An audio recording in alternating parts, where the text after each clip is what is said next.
My name is Dilip Singh, father name is Savai Singh from class 9. अजाऊं तव्हां खे ससुई जा कुझु ससुई पुनू जा कुझु बैत पेश कंदसि। वनी छो न वणकार हिक न ॻोल्ही होत खे लिको कीअं लतीफ़ चए ॿारो छो बेपार थी सती बद संदरो पिर्त पुनूसी पार नाहे नैण न्यार तो में देरो दोस्त जो अगर निदर भरी आंसुई आया लुढ़क लाल लतीफ़ चए वर नहीं वाया हे जान जूं हक में होतन ने हारिया जानब ज़ईफ़ी सी पुनुम पाया पेहा पचाया जे मुंह नियो पाण सी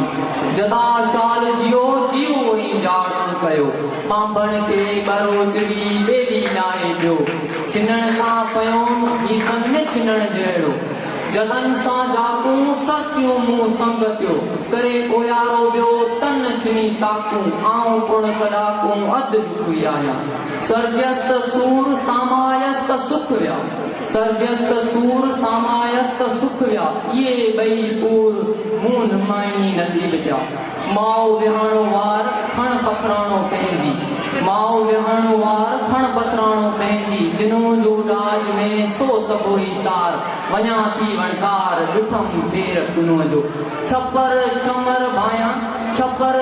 भाया कांबुई कारो कब्र जिंदस पुठ में सुबुह सवारो वञण मुंह वारो कीअं वेंदस विच में डूंगर डोरापो पहिरीं चंदस प्रियन के डूंगर डोरापो पहिरीं चंदस प्रियन के पहण पेर पिथूं क्या त्रियूं चिनियूं तो रहम पए रूह में कदर मुंहिंजो को वाको कंदस वो मूंसां जबल तो जाड़ू करे जे ते ही तब बानी बारो चंसी जे ते ही तब बानी बारो चंसी हुजत हो तो कुनो असी मुंह कमीनी केली असल लारी जाम जे पलियाऊं पेई पूजा पानी पेर में ते जुती न जेही विसारे वेही तिन केचन के तीरा आदत राछा उड़ा डूंगर के डाका आदत राछा उड़ा डूंगर के डाका कयम महाजीब के सिक मजा साका पेई हथी होत के कूक वनी कनका मुझो वसवाका बुदण कम बारो चंद आतन उरागे व्या करे कमीनी की आतन उरागे व्या करे कमीनी की हाण घुर्जे हीअं ॾिजे बाप मोर के वर वराका विच में लखे आला लख वर वराका विच में लखे आला लख पूजा पाठ लखे आला लख। Thank U. काबिल एहतराम इन पुरकार तकरीब में आयल मौजूद मेहमानों ऐं मुंहिंजा उस्ताद साहिबान ऐं अमरफीक शागिर्द साथियों अस्सलाम वालेकुम नमस्ते मुजरो साहब अजाऊं तव्हांजे साम्हूं राखीणे लतीफ़ जी शाइरी जे बेमिसाल सुसारन मां कुझु ॿुधाईंदुसि। सुसारन मींहं जी मौसम ऐं उन मौसम जी पुरकशिश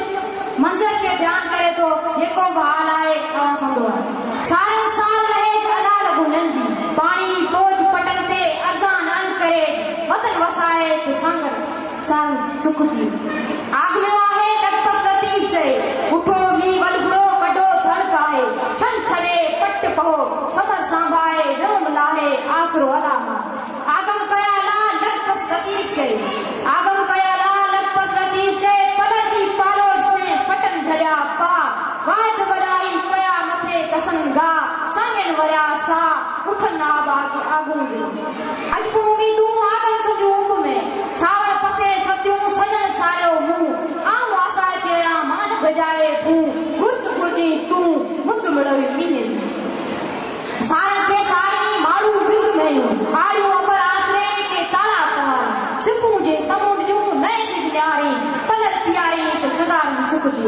अजपुर तर पार दे ककरियूं कारियूं वसे तो वलपड़ो टेकन जूं टारियूं लुथन लुक लतीफ़ चए भाइयूं का सारियूं विजन जूं भंडारियूं वरी मथाणे आई अजपुर तर पार दे ककर कयाई मुदाए ते मींहं जी रुत न रोटाई पलक पटियाई सांगन घणा सुख थिया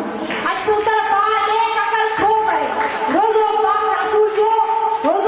रसूल जो पट्यो पट भरे विजन सान वरे ते सदा न सुख थियो अजपुर तर पार दे ककर कयाई रोज़ो पाक रसूल जो रेजी राण्याई आए नाई आलम आबा गुंडो अजपुर तर पार दे ककर कई छोटी पिया सदे पार जी खिवन न खोटी आ लालन मोटी घोया सन कीहड़ा अजपुर